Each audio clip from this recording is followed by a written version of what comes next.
Capítulo 29. El juicio investigador. Estuve mirando, dice el profeta Daniel, hasta que fueron puestas sillas, y un anciano de grande edad se sentó, cuyo vestido era blanco como la nieve, y el pelo de su cabeza como lana limpia, su silla llama de fuego, sus ruedas fuego ardiente, un río de fuego procedía y salía de delante de él, millares de millares le servían, y millones de millones asistían delante de él. El juez se sentó, y los libros se abrieron. Daniel 7, 9 y 10. Así se presentó a la visión del profeta el día grande y solemne en que los caracteres y vidas de los hombres habrán de ser revistados ante el juez de toda la tierra, y en que a todos los hombres se les dará conforme a sus obras. El anciano de días es Dios, el Padre. El salmista dice: antes que naciesen los montes y formases la tierra y el mundo, y desde el siglo y hasta el siglo, tú eres Dios. Salmos 92. Es Él, autor de todo ser y de toda ley, quien debe presidir en el juicio, y millares de millares, y millones de santos ángeles como ministros y testigos están presentes en este gran tribunal. Y he aquí en las nubes del cielo, como un hijo de hombre que venía y llegó hasta el anciano de grande edad, e hiciéronle llegar delante de él, y fuele dado señorío y gloria y reino, y todos los pueblos, naciones y lenguas le sirvieron. Su señorío eterno que no será transitorio, y su reino no se corromperá. Daniel 7, 13 y 14. La venida de Cristo descrita aquí no es su segunda venida a la tierra. Él viene hacia el anciano de días en el cielo para recibir el dominio y la gloria, y un reino que le será dado a la conclusión de su obra de mediador. Es esta venida, y no su segundo advenimiento a la tierra, la que la profecía predijo que había de realizarse al fin de los 2300 días, en 1844. Acompañado por ángeles celestiales, nuestro gran sumo sacerdote entra en el lugar santísimo, y allí, en la presencia de Dios, da principio a los últimos actos de su ministerio en beneficio del hombre, a saber, cumplir la obra del juicio y hacer expiación por todos aquellos que resulten tener derecho a ella. En el rito típico, solo aquellos que se habían presentado ante Dios arrepintiéndose y confesando sus pecados, y cuyas iniquidades eran llevadas al santuario por medio de la sangre del holocausto, tenían participación en el servicio del día de las expiaciones. Así, en el gran día de la expiación final y del juicio, los únicos casos que se consideran son los de quienes hayan profesado ser hijos de Dios. El juicio de los impíos es obra distinta y se verificará en fecha posterior. Es tiempo de que el juicio comience de la casa de Dios, y si primero comienza por nosotros, ¿qué será el fin de aquellos que no obedecen al Evangelio? Primera de Pedro 4:17. Los libros del cielo, en los cuales están consignados los nombres y los actos de los hombres, determinarán los fallos del juicio. El profeta Daniel dice: el juez se sentó y los libros se abrieron. San Juan, describiendo la misma escena en el Apocalipsis, agrega: y otro libro fue abierto, el cual es de la vida, y fueron juzgados los muertos por las cosas que estaban escritas en los libros, según sus obras. Apocalipsis 20:12. El libro de la vida contiene los nombres de todos los que entraron alguna vez en el servicio de Dios. Jesús dijo a sus discípulos: gozaos de que vuestros nombres están escritos en los cielos. Lucas 10:20. San Pablo habla de sus fieles compañeros de trabajo, cuyos nombres están en el libro de la vida. Filipenses 4:3. Daniel, vislumbrando un tiempo de angustia, cual nunca fue, declara que el pueblo de Dios será librado, es decir, todos los que se hallaren escritos en el libro, Daniel 12:1.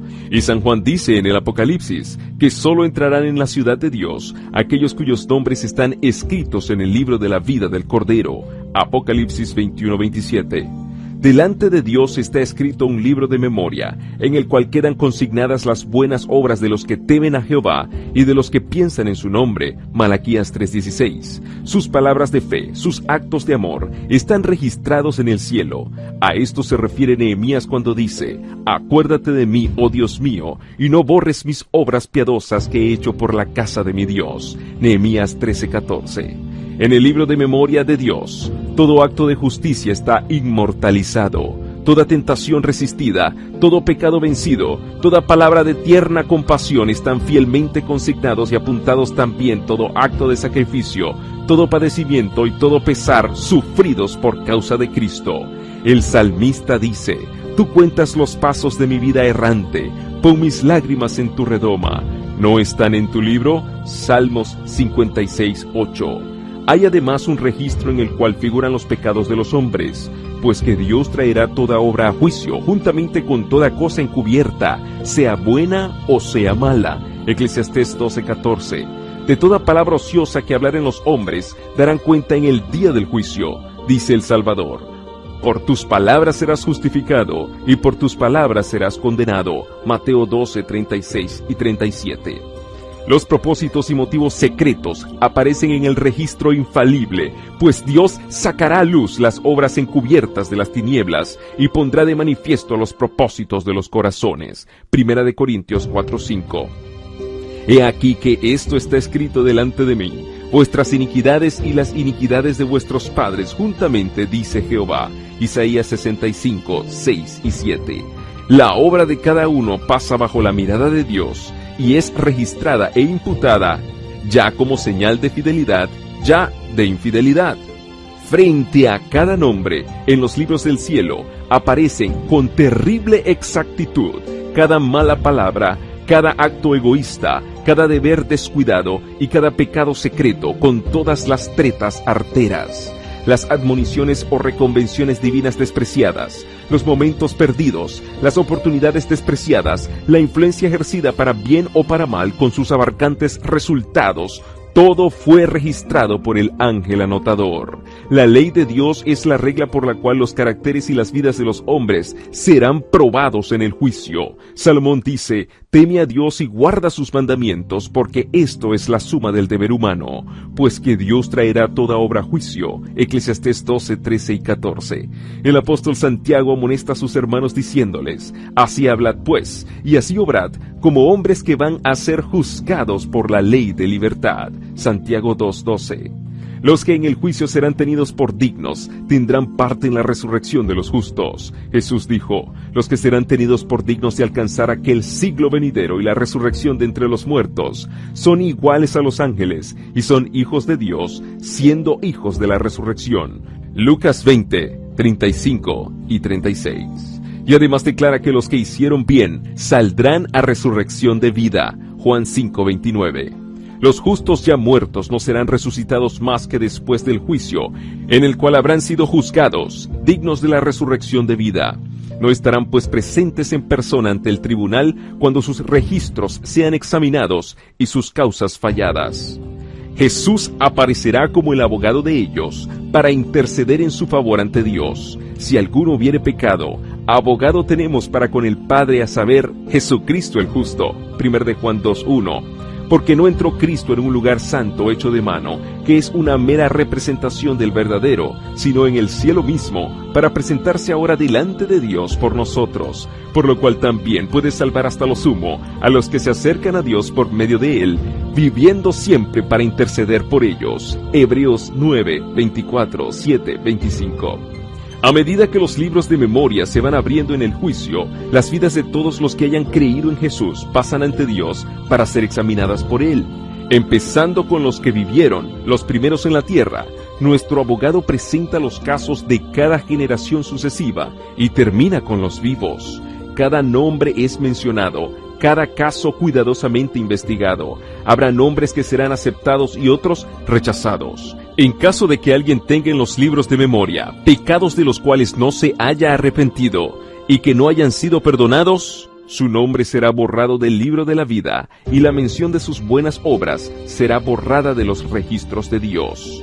El Señor declaró a Moisés, al que haya pecado contra mí, a éste borraré de mi libro. Éxodo 32:33. Y el profeta Ezequiel dice, si el justo se apartare de su justicia y cometiere maldad, todas las justicias que hizo no vendrán en memoria.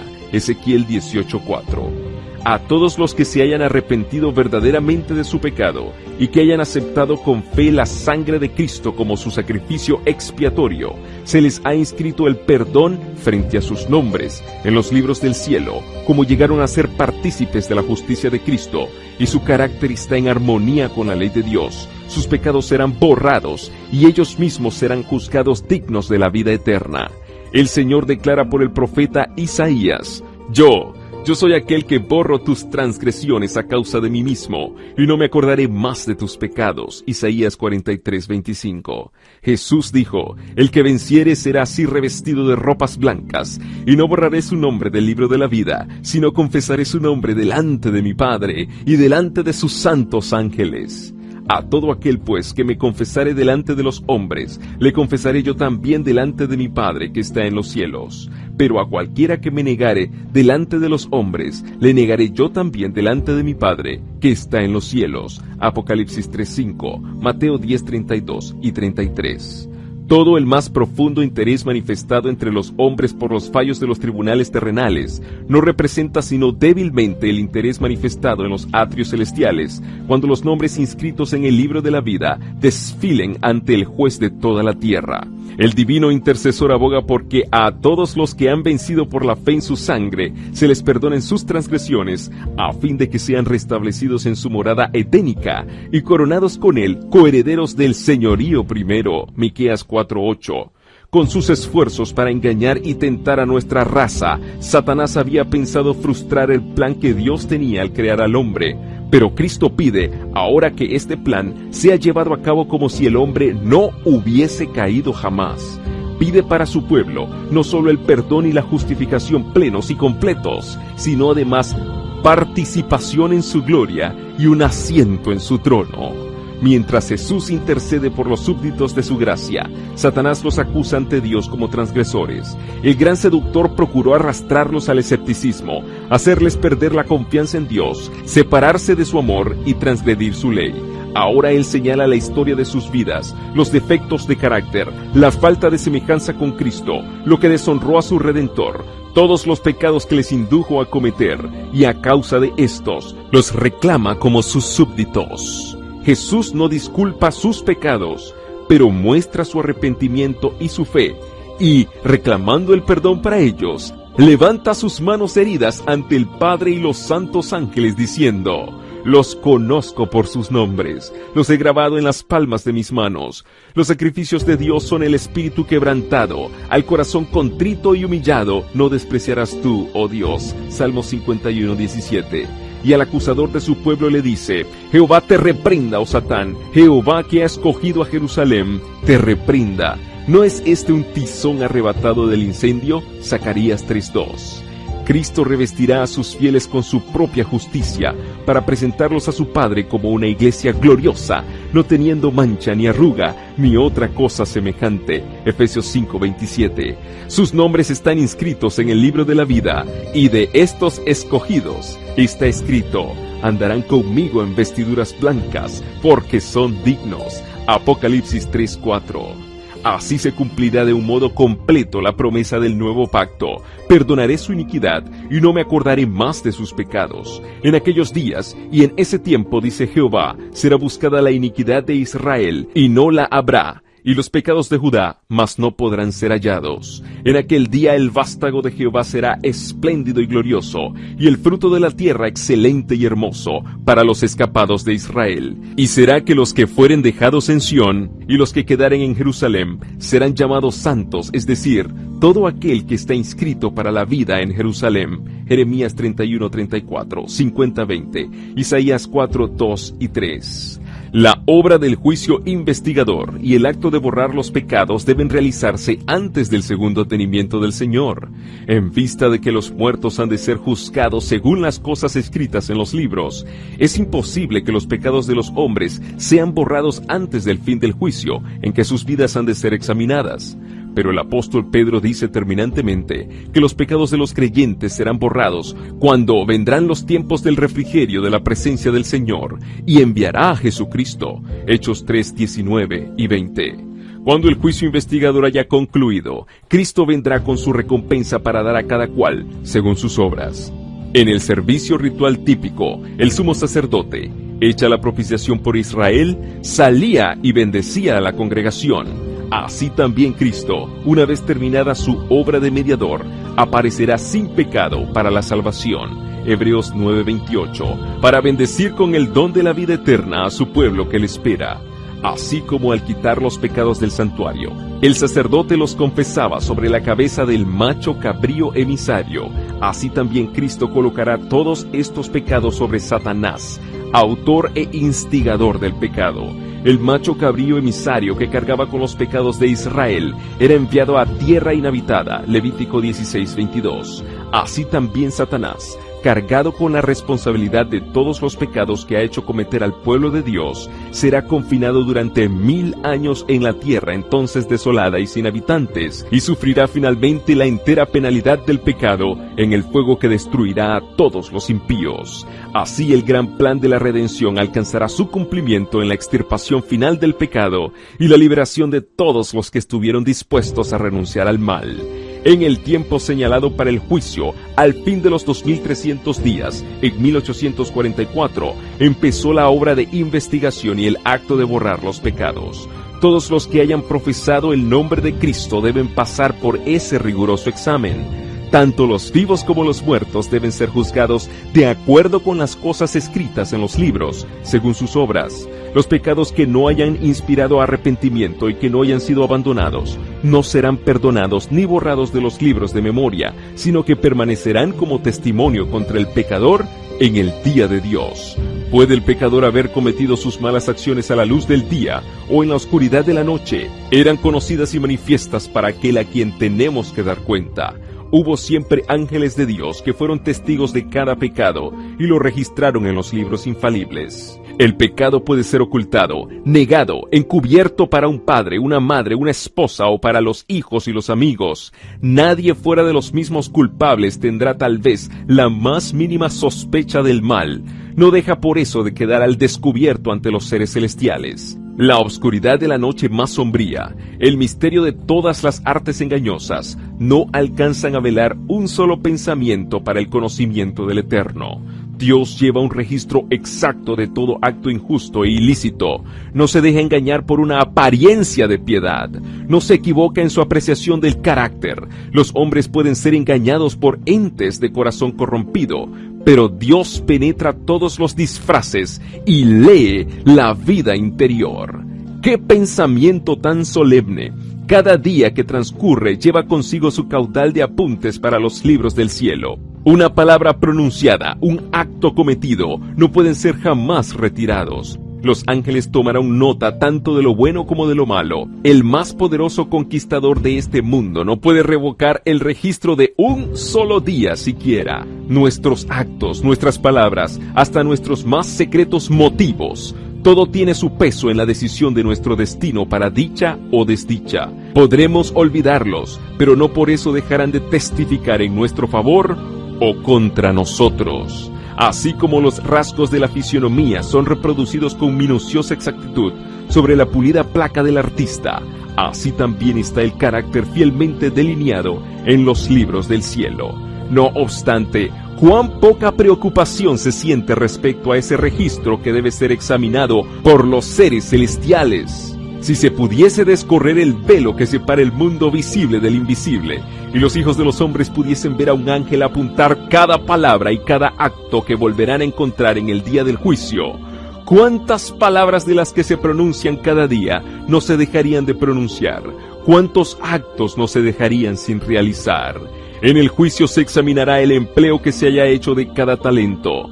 ¿Cómo hemos empleado el capital que el cielo nos concediera? ¿A su venida recibirá el Señor lo que es suyo con interés? ¿Hemos perfeccionado las facultades que fueran confiadas a nuestras manos, a nuestros corazones y a nuestros cerebros para la gloria de Dios y provecho del mundo? ¿Cómo hemos empleado nuestro tiempo, nuestra pluma, nuestra voz, nuestro dinero, nuestra influencia? ¿Qué hemos hecho por Cristo en la persona de los pobres, de los afligidos, de los huérfanos o de las viudas? Dios nos hizo depositarios de su santa palabra. ¿Qué hemos hecho con la luz y la verdad que se nos confió para hacer a los hombres sabios para la salvación? No se da ningún valor a una mera profesión de fe en Cristo. Solo se tiene por genuino el amor que se muestra en las obras. Con todo, el amor es lo único que ante los ojos del cielo da valor a un acto cualquiera. Todo lo que se hace por amor, por insignificante que parezca en opinión de los hombres, es aceptado y recompensado por Dios. El egoísmo escondido de los hombres aparece en los libros del cielo. Allí está el registro de los deberes que no cumplieron para con el prójimo, de su olvido de las exigencias del Señor. Allí se verá cuán a menudo fueron dados a Satanás tiempo, pensamientos y energías que pertenecían a Cristo. Harto tristes son los apuntes que los ángeles llevan al cielo. Seres inteligentes que profesan ser discípulos de Cristo están absorbidos por la adquisición de bienes mundanos o por el goce de los placeres terrenales. El dinero, el tiempo y las energías son sacrificados a la ostentación y al egoísmo, pero pocos son los momentos dedicados a orar, a estudiar las sagradas escrituras, a humillar el alma y a confesar los pecados. Satanás inventa innumerables medios de distraer nuestras mentes de la obra en que precisamente deberíamos estar más ocupados. El archiseductor aborrece las grandes verdades que hacen resaltar la importancia de un sacrificio expiatorio y de un mediador todopoderoso. Sabe que su éxito estriba en distraer las mentes de Jesús y de su obra. Los que desean participar de los beneficios de la mediación del Salvador no deben permitir que cosa alguna les impida cumplir su deber de perfeccionarse en la santificación en el temor de Dios. En vez de dedicar horas preciosas a los placeres, a la ostentación o a la búsqueda de ganancias, la consagrarán a un estudio serio y con oración de la palabra de verdad. El pueblo de Dios debería comprender claramente el asunto del santuario y del juicio investigador. Todos necesitan conocer por sí mismos el ministerio y la obra de su gran sumo sacerdote. De otro modo, les será imposible ejercitar la fe tan esencial en nuestros tiempos o desempeñar el puesto al que Dios los llama. Cada cual tiene un alma que salvar o que perder. Todos tienen una causa pendiente ante el tribunal de Dios. Cada cual deberá encontrarse cara a cara con el gran juez. Cuán importante es, pues, que cada uno contemple a menudo de antemano la solemne escena del juicio en sesión, cuando serán abiertos los libros, cuando con Daniel cada cual tendrá que estar en pie al fin de los días. Todos los que han recibido la luz sobre estos asuntos deben dar testimonio de las grandes verdades que Dios les ha confiado. El santuario en el cielo es el centro mismo de la obra de Cristo en favor de los hombres. Concierne a toda alma que vive en la tierra, nos revela el plan de la redención, nos conduce hasta el fin mismo del tiempo y anuncia el triunfo final de la lucha entre la justicia y el pecado. Es de la mayor importancia que todos investiguen a fondo estos asuntos y que estén siempre prontos a dar respuesta a todo aquel que les pidiere razón de la esperanza que hay en ellos. La intercesión de Cristo por el hombre en el santuario celestial es tan esencial para el plan de la salvación como lo fue su muerte en la cruz. Con su muerte, dio principio a aquella obra para cuya conclusión ascendió al cielo después de su resurrección. Por la fe debemos entrar velo adentro, donde entró por nosotros como precursor Jesús. Hebreos 6:20. Allí se refleja la luz de la cruz del Calvario, y allí podemos obtener una comprensión más clara de los misterios de la redención. La salvación del hombre se cumple a un precio infinito para el cielo. El sacrificio hecho corresponde a las más amplias exigencias de la ley de Dios quebrantada. Jesús abrió el camino que lleva al trono del Padre, y por su mediación pueden ser presentados ante Dios los deseos sinceros de todos los que a Él se allegan con fe. El que encubre sus transgresiones no prosperará, mas el que las confiesa y las abandona alcanzará misericordia. Proverbios 28:13. Si los que esconden y disculpan sus faltas pudiesen ver cómo Satanás se alegra de ello y los usa para desafiar a Cristo y a sus santos ángeles, se apresurarían a confesar sus pecados y a renunciar a ellos. De los defectos de carácter se vale Satanás para intentar dominar toda la mente y sabe muy bien que si se conservan estos defectos, lo logrará. De ahí que trate constantemente de engañar a los discípulos de Cristo con su fatal sofisma de que les es imposible vencer. Pero Jesús aboga en su favor con sus manos heridas, su cuerpo quebrantado, y declara a todos los que quieren seguirle: bástate mi gracia. 2 Corintios 12:9. Llevad mi yugo sobre vosotros y aprended de mí, que soy manso y humilde de corazón, y hallaréis descanso para vuestras almas, porque mi yugo es fácil y ligera mi carga. Mateo 11:29 y 30. Nadie considere pues sus defectos como incurables. Dios concederá fe y gracia para vencerlos. Estamos viviendo ahora en el gran día de la expiación. Cuando en el servicio simbólico el sumo sacerdote hacía la propiciación por Israel, todos debían afligir sus almas, arrepintiéndose de sus pecados y humillándose ante el Señor, si no querían verse separados del pueblo. De la misma manera, todos los que desean que sus nombres sean conservados en el libro de la vida, deben ahora, en los pocos días que les quedan de este tiempo de gracia, afligir sus almas ante Dios con verdadero arrepentimiento y dolor por sus pecados. Hay que escudriñar honda y sinceramente el corazón. Hay que deponer el espíritu liviano y frívolo al que se entregan tantos cristianos de profesión. Empeñada lucha espera a todos aquellos que quieran subyugar las malas inclinaciones que tratan de dominarlos.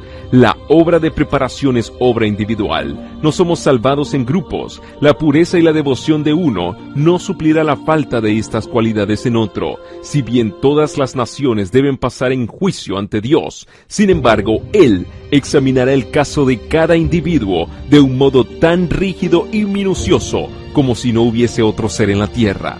Cada cual tiene que ser probado y encontrado sin mancha, ni arruga, ni cosa semejante. Solemnes son las escenas relacionadas con la obra final de la expiación. Incalculables son los intereses que ésta envuelve. El juicio se lleva ahora adelante del santuario celestial. Esta obra se viene realizando desde hace muchos años. Pronto, nadie sabe cuándo, les tocará ser juzgados a los vivos. En la augusta presencia de Dios, nuestras vidas deben ser pasadas en revista. En este, más que en cualquier otro tiempo, conviene que toda alma preste atención a la amonestación del Señor. Velad y orad, porque no sabéis cuándo será el tiempo. Y si no velares, vendré a ti como ladrón, y no sabrás en qué hora vendré a ti. Marcos 13:33, Apocalipsis 3:3. Cuando quede concluida la obra del juicio investigador, quedará también decidida la suerte de todos, para vida o para muerte. El tiempo de gracia terminará poco antes de que el Señor aparezca en las nubes del cielo. Al mirar hacia ese tiempo, Cristo declara en el Apocalipsis: el que es injusto, sea injusto aún, y el que es sucio, sea sucio aún, y el que es justo, sea justo aún, y el que es santo, sea aún santo. He aquí yo vengo presto y mi galardón está conmigo, para dar la recompensa a cada uno según sea su obra. Apocalipsis 22, 11 y 12. Los justos y los impíos continuarán viviendo en la tierra en su estado mortal. Los hombres seguirán plantando y edificando, comiendo y bebiendo, inconscientes todos ellos de que la decisión final e irrevocable ha sido pronunciada en el santuario celestial. Antes del diluvio, después que Noé hubo entrado en el arca, Dios le encerró en ella, dejando fuera a los impíos. Pero por espacio de 7 días, el pueblo, no sabiendo que su suerte estaba decidida, continuó en su indiferente búsqueda de placeres y se mofó de las advertencias del juicio que le amenazaba. Así, dice el Salvador, será también la venida del Hijo del Hombre. Mateo 24:39. Inadvertida como ladrón a medianoche, llegará la hora decisiva que fija el destino de cada uno, cuando será retirado definitivamente el ofrecimiento de la gracia que se dirigiera a los culpables. Velad pues, no sea que viniendo de repente os halle dormidos. Marcos 13, 35 y 36. Peligroso es el estado de aquellos que, cansados de velar, se vuelven a los atractivos del mundo, mientras que el hombre de negocios está absorto en el afán del lucro, mientras el amigo de los placeres corre tras ellos, mientras la esclava de la moda está ataviándose.